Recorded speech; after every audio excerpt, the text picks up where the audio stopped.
Hey, what's good, everyone? It's your girl, Agent Onyx. I'm gonna shut up now. Just kidding, I can't shut up. I'm making a video. Anyways, Splatoon Raiders is coming in just a few days, and everybody is very excited for it.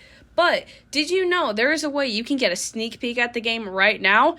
There is a demo available at places like Target or Walmart. You know how they have those like electronic sections where you can like play games on the TV? Well, I'm testing out a demo of Splatoon Raiders. You're able to play the tutorial and a couple of sub-levels. Honestly, it was extremely fun, and I'm going to do you all the favor and show you the footage right here, right now. I hope you guys enjoy this, and I will be giving my opinion on the game throughout. Make sure to like this video if you like it, and subscribe, please. I need the attention. I'm kind of lonely. Please just watch the video. Okay. Already, I'm liking the way the interface looks. In the music, you can't hear. I just think it's really cool. And overall, the atmosphere of this game looks insane. It kind of reminds me of Xenoblade X, which is the only Xenoblade game I've played, actually. And I love, like, the different perspectives on the different parts of the island. One thing that I really liked about this is the fact that the whole thing is kind of centered on just finding treasure, which I think really goes well with the whole deep cut thing. Because if you remember in the Splatoon 3 story mode, the whole thing about deep cut was that they were trying to find those like 3 pieces of treasure because they wanted to give back to Splotsville. And now this entire game is just them finding treasure. Already, I really liked the weapon that I was using, and I just love the terrain here so much. Like, look at all this. It's so sick. I know you can't swim in the water, but it looks so cool to see. I'm really excited for this game to come out. There were mysterious shards everywhere, and at some points, I might be playing at a really fast pace because I only had 15 minutes, and I don't have a good time perception, so I'm just going at full speed. I also do like the tutorial since it's a bit different, and you also just get your weapon right away. It's not like babying you throughout the entire thing. There were so many mysterious shards in this. It was just diabolical how many there were. I also really liked the landscape of this, and there were so many new mechanics that I thought were really cool. Overall, I liked the tutorial as opposed to some of the other ones because I think it really got you involved in the game. And I personally think that it's much better compared to the older ones. I also really like the salmon and ink here. It kind of reminds me, no, not kind of, it does remind me of like Octo Expansion and the Fuzzy Ooze. You know how it was like multiple colors? This one definitely matches the aesthetic of the salmonids, and I just missed so many mysterious shards here. Please don't slime me for that. I'm sorry. Overall, that tutorial was extremely useful, and I loved getting to see the landscape. Now we're encountering salmonids that look very, like, wild, I guess. Compared to the salmonids in Salmon Run in Splatoon 2 and 3, I feel like these seem a bit more, like, wild. You know how we have, like, wild boars? Yeah, boars. Wild boar, and then we have pigs that are more domesticated versions. I feel like that's what the salmonids in Splatoon 2 and 3 and this game are like. Overall, this terrain is also super cool. I like how they give you the little rails here, and I like how the squid rings also have pieces of mysterious shards in them. It's so cool. And I also really like this little surfboard mechanic. I think that's such a cool way to travel, and it actually gives you a way to go over the water. Fun fact, the reason why Inklings and Octolings can't live well, oh, never mind, we're not going to focus on that. We have, oh my gosh, it's the salty tongue guy. When I saw this guy, I thought he was so cute. I was so sad that I had to kill him, but he's just so adorable. Like, look at him. He's just a cute little waddler. He's so happy. Anyways, the reason why Inklings and Octolings can't survive in water is because of the water pressure. So they're allowed to, like, the rain is fine and taking showers is fine, but like the more submerged they are, the harder it is for them to like stay out. Already, just this one little island has so much. I'm surprised by like how expansive it is, and I'm really excited to see what the other main islands have. Not gonna lie, I was upset that you weren't able to customize your character in this, because in the little demo screen, it showed that you could, like, change the way that your character looked, and I'm kind of sad that wasn't included in the demo. Ooh, we found the little bot thing that the members of Deep Cut can inhabit. Well, hooray, that's the tutorial area completed. Now we're moving on to the next one. Of course, I gotta choose the power tank, because, you know, I picked power for the Splatfest. I gotta stay true to my words. Anyways, mine crystals and hunt for treasure. Alright, here we go. We are going in, like, the first level already. Alright, follow the radar.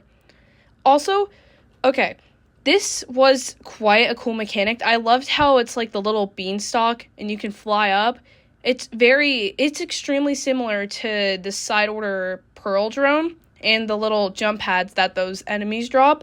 I thought that was really nice, and whenever I, like, used the thing, it wouldn't drop me immediately if I was shooting ink.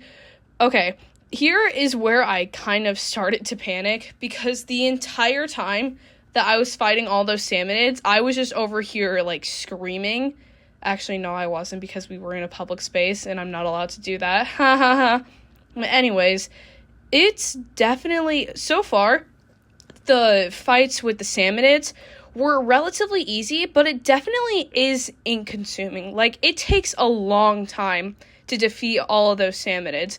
I saw this other review that a guy did saying that this wasn't very hard, and that, like, it was a very easy, simple game to do. But personally, I felt overwhelmed, and I thought this was, like, an actual challenge. I know this doesn't sort of, I guess, connect with the main Splatoon audience right now, but I feel like once people start to play this, they'll see that this is actually a really cool game, and that you're definitely going to enjoy it. However, I will say, if you weren't a fan of Salmon Run or never played it, this might be a little new to you, because it's definitely quite complicated, and you're just fighting enemies a lot. Here is where it started to get difficult, because I had gadgets having to reload, and there were like 20 enemies here, and I kept running out of ink. In the story modes, I like never ran out of ink, and all of a sudden in this, my tank is like just losing all of its ink. I can't shoot anymore. I'm just running for dear life. But that is what makes this game complicated, is that you have to keep fighting these enemies over and over again. I'm sure it'll get repetitive at some point, but then again, the islands are probably going to vary in difficulties later on, and I'm excited to see how that's going to work. I loved these little floating cloud things. It was super cool to get to jump on these and kind of float. I think overall, the new movement and mobility mechanics in this are extremely useful and fun to use. Okay, I really like this terrain here. I liked how it kind of like seemed like a salmonid base, and here I actually started to panic. Like, there were like 20 of them rushing me at the same time. I didn't have enough ink. Everything kept spawning over and over again, and I was just here fighting for my life. That being said, I do think this game, like I said, is getting quite repetitive, and in the future it might be a bit boring to some. Ooh, this part I really liked. You can't hear it, but there's this nice little music that's like the members of Deep Cut cheering for the treasure. And I love the little, like, emote that the player, the mechanic, is doing, because it's like, look, I found the treasure, be proud of me. Okay, what this sub-level thing reminded me of was, if you've ever played Pikmin 4, I think it is 4, I don't know if it's 1 to 3, but basically there are these cave systems that you have to inspect to try to find missing crew members and treasure to go to the nether area and find Oliver. Yeah, his name was Oliver. This sub-level thing reminded me of that, because there's different sub-levels in the caves where you fight different enemies and have to, like, kind of find different characters and achieve certain objectives. Oh my gosh, I keep talking. I'm running out of breath. Okay, here's where it started to get difficult, because I was running out of ink a lot, and a bunch of salty tongues kept spawning repeatedly, and they consume so much ink to shoot. Like, again, the other guy that I saw reviewing this said that it was fairly easy, But for me, it wasn't. Yes, I definitely am probably younger than him and have less experience, but I've still been playing this game for a while, and I know how to deal with enemies. So this was definitely something new to me, and was extremely complicated, because I'm over here fighting for my life against these things, and this guy's like, oh no, it's not that hard. Well, it is hard, okay? I'm dying. Okay, there we go, finally. Power eggs. Now on to the next sub-level. This demo lets you play the tutorial, the little surface area thing, the second one, and then 2 sub-levels. I was honestly scared at this point because not only is this boss taking up so much ink, but I thought I was running out of time, and in reality, I wasn't. Everything's okay. And now we're about to fight this thick-cut, salty tongue guy. Honestly, I thought he was an extremely easy boss to defeat because it's honestly just shooting ink, but there's so much ink to shoot. You have to shoot this guy for like a while, like minutes straight.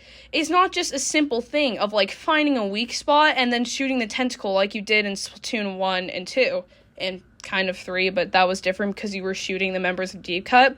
This, you just have to keep repeatedly shooting the thick cut salty tongue over and over and over again. I'm sure bosses will be more difficult in the future, but overall, seeing this as a boss was... I definitely have mixed emotions about this. If you just keep spamming gadgets and avoiding the other Salmonids, you're able to easily defeat him, but it definitely is very time consuming. That was the end of the demo. I thought it was really fun.